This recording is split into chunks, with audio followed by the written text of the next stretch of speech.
Hello साथियों, जय हिंद, वंदे मातरम। स्वागत है आप सभी का एक बार फिर से आपके अपने यूट्यूब चैनल रानी लक्ष्मीबाई क्लासेस में। साथियों, मध्य प्रदेश वन रक्षक क्षेत्र रक्षक जेल प्रहरी 2023 के लिए आज हम देखेंगे सामान्य हिंदी। ध्यान रखिएगा, सामान्य हिंदी के अति महत्वपूर्ण प्रश्न हैं और सीधा परीक्षा की दृष्टि से अति महत्वपूर्ण है।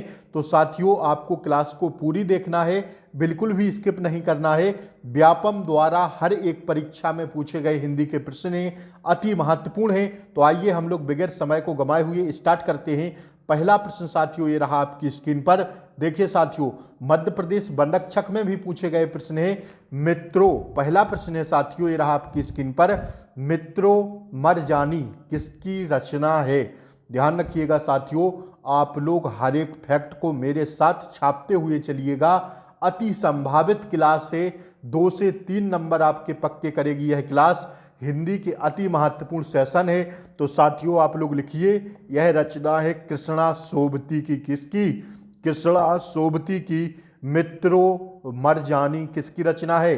कृष्णा सोबती। लिखिए साथियों मेरे साथ, या तो आप लोग साथियों स्क्रीनशॉट लेते हुए चलिए या साथियों लिखते हुए चलिए मेरे साथ। आइए, गोबर गणेश नामक उपन्यास के लेखक कौन हैं? ध्यान रखिएगा, गोबर गणेश नामक उपन्यास के लेखक हैं रमेश चंद्र शाह। कौन है साथियों? रमेश चंद्र शाह हैं जी हैं। तो वो आप लोग छाप लीजिएगा, ठीक है ना। आइए अब हम लोग तीसरा प्रश्न देखते हैं आपकी स्क्रीन पर। ब्रज भाषा की उत्पत्ति किस अपभ्रंश से हुई है? ब्रज भाषा की उत्पत्ति किस अपभ्रंश से हुई है? तो ध्यान रखिएगा, सौर सैनी अपभ्रंश से। किससे? सौर सैनी अपभ्रंश से हुई है। लिख लेना साथियों, छपेगा। कई एग्जाम में पूछा गया प्रश्न है, मध्य प्रदेश वन रक्षक में पूछा गया प्रश्न है। तो आप लोग छाप लीजिएगा, ठीक है, याद कर लीजिएगा इन प्रश्नों को। मुश्किल से 25-30 प्रश्न है और साथियों यह प्रश्न अति महत्वपूर्ण है। तो हर एक प्रश्न आप लोग अपने दिमाग में रख कर जाइएगा पेपर हॉल में, ठीक है। तीसरे तार सप्तक का कवि कौन है? तो ध्यान रखिएगा, यह है केदारनाथ सिंह। तीसरे तार सप्तक का कवि कौन है? Kedarnath Singh. That's your answer, ठीक है। साथियों, अगर आप लोग चैनल पर नए हों तो प्लीज़ चैनल को सब्सक्राइब करें, बेल आइकन प्रेस करें, ताकि आगे आने वाली क्लास का नोटिफिकेशन आपको सबसे पहले मिले। साथियों, शाम के टाइम आज लेकर आऊँगा आपके लिए साइंस के अति महत्वपूर्ण 50 प्रश्नों की श्रृंखला, जो परीक्षा की दृष्टि से एकदम महत्वपूर्ण होगी।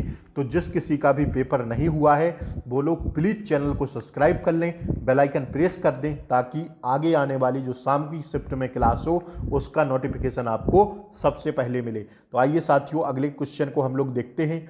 आप लोग प्लीज़ क्लास को लाइक कर दें और दोस्तों के पास शेयर कर दें। यह क्लास साथियों अति महत्वपूर्ण है साथियों, ठीक है ना। तो प्लीज़ आप लोग क्लास को लाइक कर दें, चैनल को सब्सक्राइब कर दें। आप लोग लाइक नहीं करते हैं क्लास को, आप लोगों के लिए मेहनत की जाती है, तो प्लीज़ लाइक करिए ना, लाइक कर दीजिए, चैनल को सब्सक्राइब कर दीजिए और वीडियो को खूब शेयर करिए अपने रिलेटिव्स, जो भी आपके सगे संबंधी हों, जो भी आपके दोस्त यार हों, उन तक यह क्लास पहुंचाइए, ताकि आपका भी फायदा हो, दूसरे लोगों का भी फायदा हो, ठीक है ना।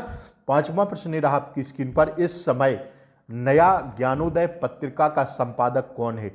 साथियों, पेपर की दृष्टि से अति महत्वपूर्ण प्रश्न है, हर एक प्रश्न अपने आप में अति संभावित है। तो आप लोग मेरे साथ लिखते हुए चलिएगा, इस समय नया ज्ञानोदय पत्रिका का संपादक कौन है?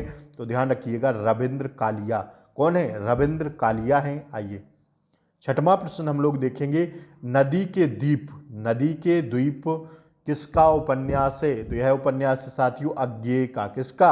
अज्ञेय का। लिखिए साथियों, छपेगा, लिखिए साथियों छपेगा यह प्रश्न, ठीक है। आइए सातवां प्रश्न देखिए, सड़क से सड़क तक के रचयिता कौन है? सड़क से सड़क सड़क तक के रचयिता कौन है? तो यह है धूमिल। कौन है?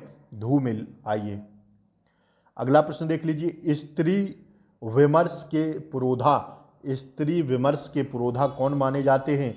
तो ध्यान रखिएगा साथियों, राजेंद्र यादव। कौन माने जाते हैं? राजेंद्र यादव, ठीक है। स्त्री विमर्श के पुरोधा माने जाते हैं राजेंद्र यादव। आइए अगला प्रश्न देखिए साथियों, गुड़िया भीतर गुड़िया किस प्रसिद्ध लेखिका की आत्मकथा है? तो यह है मैत्रेयी पुष्पा की। किसकी? मैत्रेयी पुष्पा की है, ठीक है। आइए फटाफट देखिए 10वां प्रश्न, चाक उपन्यास की लेखिका कौन है? तो ध्यान रखिएगा मैत्रेयी पुष्पा है, ठीक है ना। चाक उपन्यास की भी कौन है?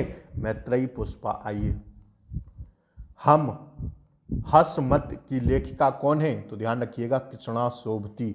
कौन है? कृष्णा सोबती। आइए, चिड़ों पर चांदनी, चिड़ों पर चांदनी किस लेखक की कृति है? तो यह है साथियों निर्मल वर्मा की। किसकी? निर्मल वर्मा की। That's your answer. आइए, 13वां प्रश्न देखिए, बंसी और मादल, बंसी और मादल किसकी रचना है? तो यह है ठाकुर प्रसाद सिंह की। किसकी? ठाकुर प्रसाद सिंह की है क्या? बंसी और मादल, ठीक है। आइए, अगला प्रश्न देखिए, हृदय घाव, हृदय घाव मेरे पीर रघुवीरे में कौन सा अलंकार है? तो असंगति। कौन सा है? असंगति, ठीक है ना। कौन सा अलंकार है? असंगति आ रहा है इसमें। हृदय घाव मेरे पीर रघुवीरी में कौन सा अलंकार है? असंगति। आइए, ब्रह्म राक्षस, ब्रह्मा राक्षस कविता के किस वाक्य का तत्व का प्रयोग उपयोग नहीं है? सॉरी, उपयोग है। ब्रह्मा राक्षस कविता के किस वाक्य, किस काव्य, सॉरी किस काव्य तत्व का प्रमुख उपयोग है? तो ध्यान रखिएगा फैंटेसी, फैंटेसी। किसका? फैंटेसी, ठीक है ना, फैंटेसी। आइए, ऐसा क्वेश्चन साथियों पटवारी में पूछा गया था, इसलिए मैंने यहां पर लगाया है। आइए, स्वच्छ, स्वच्छंदतावाद, स्वच्छंदवाद के जन्मदाता किसे माना जाता है? तो ध्यान रखिएगा रूसो को, और यह एमपी पटवारी में पूछा गया प्रश्न है। आइए, राधा वल्लभ संप्रदाय, राधा वल्लभ संप्रदाय के प्रवर्तक कौन है? तो ध्यान रखिएगा स्वामी हित हरिवंश। कौन है?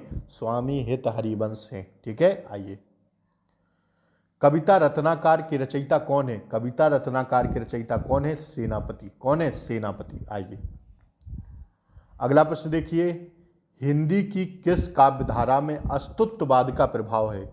हिंदी की किस काव्यधारा में अस्तित्ववाद का प्रभाव है? तो प्रयोगवाद और नई कविता में किसका है? अस्तित्ववाद का प्रभाव है। किसमें?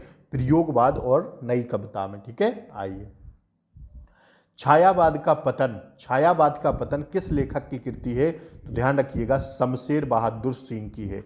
छायावाद का पतन किस लेखक की कृति है? शमशेर बहादुर सिंह की। आइए, अगला प्रश्न देखिए, राग दरबारी उपन्यास, राग दरबारी उपन्यास के लेखक कौन है? तो ध्यान रखिएगा श्रीलाल शुक्ल। कौन है? श्रीलाल शुक्ल। आइए, ध्वनि का संबंध किस शब्द शक्ति से है?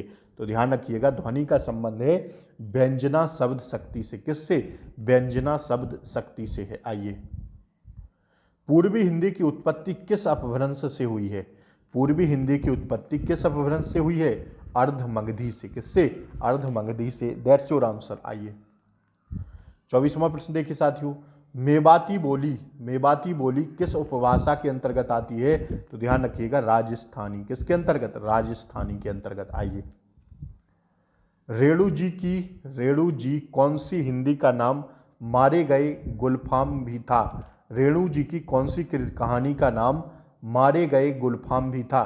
तो ध्यान रखिएगा तीसरी कसम का, ठीक है ना। रेणु जी की वह तीसरी कहानी थी जिसका नाम था मारे गए गुलफाम। इसको ध्यान रखिएगा और स्टार लगाइए, यह क्वेश्चन छपेगा, ठीक है। आइए, आज के लिए साथियों इतना ही। साथियों, यह प्रश्न अति महत्वपूर्ण थे, परीक्षा की दृष्टि से अति महत्वपूर्ण थे। आशा करते हैं आप लोगों ने क्लास पूरी देखी होगी।